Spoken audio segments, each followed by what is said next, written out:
વાલા મુક્તો હૈયાના હેતથી જય સ્વામિનારાયણ. પૂજ્ય હરિસ્વરૂપ સ્વામી એ સ્વામિનારાયણ સંપ્રદાયનું અલૌકિક ઘરેણું હતા.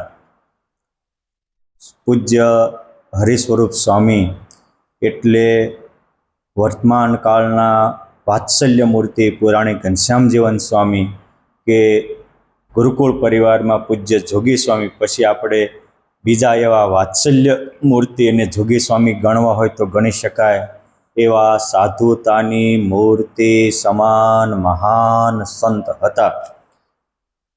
નિષ્કુળાનંદ સ્વામીએ ભક્ત ચિંતામણીમાં લખ્યું કે સદગુણના સિંધુ ગંભીર ધીર સ્થિર મતિ અતિશય ધીર માન અભિમાન નહીં લેશ એવા સંતને નામું હું શીશ.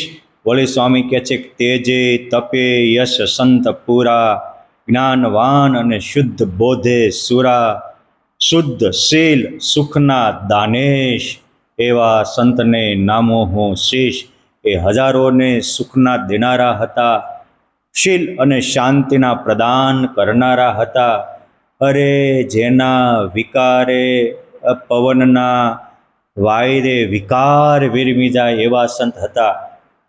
હું પ્રથમવાર પરમ પૂજ્ય સદગુરુ શ્રી હરિસ્વરૂપદાસજી સ્વામીને મેં કહ્યું એમ 2022માં ભાદરવા સુધી દશમને સોમવારે પૂજ્ય અમૃત સ્વામીને હારે લઈને ગયેલો. એક મારા જીવનની જાણે કે પરમાત્મા સાથે ગોષ્ઠી કરતા હોય એવી દિવ્ય અલૌકિક એક ગોષ્ઠી અમારી રહી. ભાવથી મને સ્વામીશ્રી ભેટ્યા અને એ વખતે મારી સાથે પૂજ્ય અમૃત સ્વામી હતા. અમૃત સ્વામીને પણ સ્વામી ભાવથી ભેટ્યા. મારે 2 દિવસ પહેલાં પૂજ્ય અમૃત સ્વામી સાથે વાત થઈ તો સહજ વાત કરતાં કરતાં એ અતિ ગદગદિત થઈ ગયા. પછી મને કે સ્વામી શું કહું કે જે દિવસે અમે તમારી સાથે આવ્યા ત્યારે તમને તો કે અલૌકિક ફિલિંગને અનુભવ થયો જ હતો, પરંતુ આ સ્વામીશ્રી જેવા સંતના ચરણમાં જેટલા વંદન કરીએ એટલા ઓછા છે. મેં કહ્યું તમને શું ફિલિંગ થઈ? તો કે સ્વામીએ અમને જ્યારે તમારી હારે આવ્યો અને ભાવથી ભેટ્યા અને કીધું આ સંતની સાથે રહેજો, ત્યારથી મને 10-12 દિવસ સુધી આપણે ગ્રંથોમાં બ્રહ્મરૂપ થવાની કે બ્રહ્મરૂપનું કેવું વર્તન હોય વાતો તો લખી છે, પરંતુ મારા દેહ ભાવ ભૂલાઈ ગયો, વિકાર વિરમી ગયા. એકદમ દિવ્ય પરમાનંદ ને બ્રહ્માનંદનો મને 10-12 દિવસ અનુભવ રહ્યો. પછી નાના સંત એટલે પરિસ્થિતિવશ એને બિચારા ઉપર પ્રેશર લાવવામાં આવ્યું અને મારી સાથે સંબંધ ઓછા રાખે એવું ટોર્ચરિંગ કરવામાં આવ્યું. એટલે કે સ્વામી ત્યારે મને થોડુંક અંતરમાં ક્ષોભ થયો, પરંતુ ત્યાં સુધી એ દિવ્ય આનંદ અખંડ લહેરાતો રહ્યો. અને પછી પાછું કે તમે જ્યારે પરમહંસ ગાથા 4થો ભાગ વિમોચિત કર્યો અને એના સમર્પણ વખતે ગુરુ પૂનમ પછી 2024માં તમારી સાથે હું ફરીવાર પૂજ્ય હરિસ્વરૂપ સ્વામી પાસે આવ્યો. એ વખતે મેં વિરસદવાળા જ્ઞાનજીવન સ્વામીની પુસ્તિકા લખી હતી. આ ગ્રંથ સ્વામીને અર્પણ કર્યો. સ્વામી બહુ રાજી થયા અને પાછા સ્વામી મને ભેટ્યા ત્યારે પણ મને આવો અલૌકિક અનુભવ થયો હતો.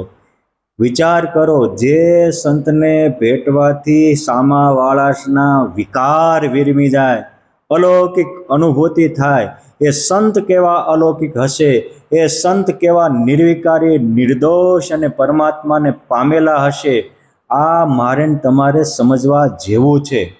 એક એક સંતના અમુક ભક્તોના અનુભવ બધા તો હું કહી શકતો નથી, પરંતુ મારે આજે જ દામનગરથી પૂજ્ય આનંદ સ્વામી જે એચજીવીપી ગુરુકુળમાં જ ભણેલા અને એમનો ફોન હતો, એ પોતાની મેં સ્વામી વિશે જે મારા વિભાવનાઓ રજૂ કરી એ સાંભળીને મને કહેતા હતા કે સ્વામી મારી પોતાની અનુભૂતિ કહું. મેં કીધું કોને?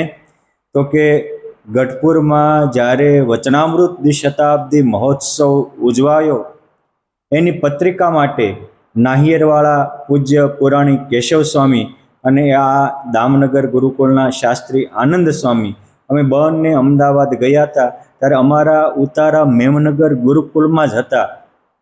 તો અમારે ત્યાં પત્રિકાનું કામ હતું, બીજા પણ મહોત્સવને લક્ષીને નાના મોટા કામ હોય તો અમે રાત્રે ક્યારેક 8 વાગ્યે પહોંચીએ, 8:30 પહોંચીએ, 9 વાગ્યે આવીએ.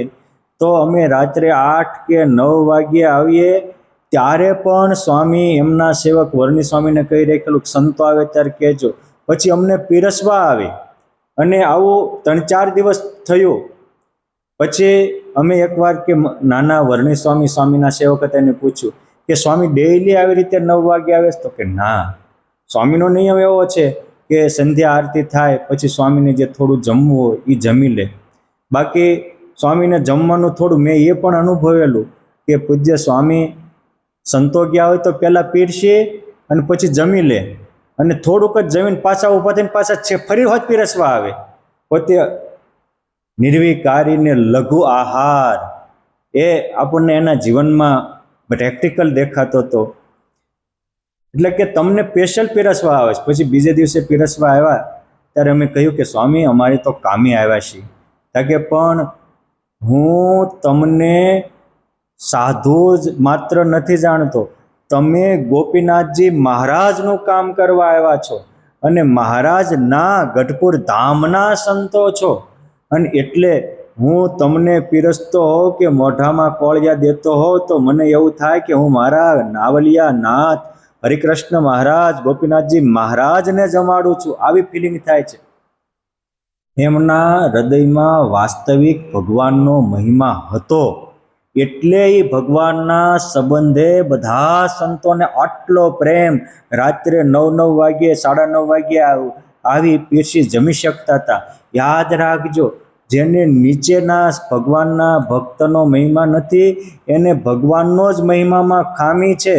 બાકી ભગવાનનો મહિમા હોય તો આધારાનંદ સ્વામી એમાં સાક્ષી પૂરે કે સ્વામી નારાયણ લેવત નામા તાકો માનું અક્ષરધામા. એ સ્વામિનારાયણનું નામ લેતા એ બધા એને અક્ષરધામ રૂપ મનાય, એની સેવા એને પરમાત્માની સેવા મનાય.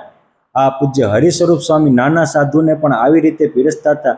પછી કે અમે નક્કી કર્યું કે આપણે હવે સાંજે ટાઈમે પહોંચી જવું. એટલે કે અમે સંધ્યા આરતીમાં પહોંચી જઈએ અને આરતી પછી તરત જ જમવા બેઠા. તો અમે બીજી 5મે દિવસે જમવા બેઠા ત્યારે સ્વામી અમને હાટા પીરસવા આવ્યા. એટલે મેં કીધું કે સ્વામી મને હાટા ન આપો તો સારું. એટલે સ્વામી બહુ રાજી થયા. આનંદ સ્વામી કે મને એવું કહ્યું કે હાટો તો મેંદાનો કહેવાય અને મેંદાનું જેટલું ન ખાવ એટલું સ્વાસ્થ્ય સારું રહે. કે મને હાટાની બહુ રુચિ હતી એટલે મેં તેથી ના પાડી હતી. પરંતુ મને એમ થયું કે સ્વામીને આપણે હાટા ન ખાવી એ ન ગમે, ન ખાવી તો બહુ રાજી થાય. તે દિવસથી મેં સંકલ્પ કર્યો કે હાટા ન ખાવા. એ સ્વામીના વચને મેં સંકલ્પ કર્યો. આજે 3.5-4 વર્ષ જેવું થવા આવ્યું, હજી મને ક્યારે ખાટા ખાવાનો સંકલ્પ નથી થયો. જે સાધુ એમ બોલે કે સાધુરામ હાટામાં મેંદો હોય ન ખાવ તો સારું અને આ સંકલ્પ કરે ત્યાં એના વચને સ્વાદ ટળી જાય. એ પોતે કેવા નિર્સ્વાદી સંત હશે.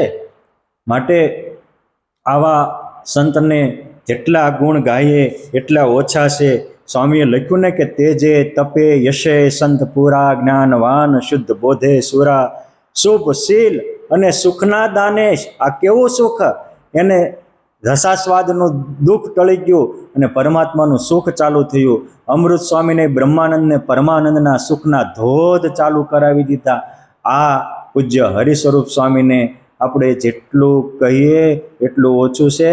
આવા સંતના ગુણો મારામાં તમારામાં આવે એવી ભગવાનને પ્રાર્થના.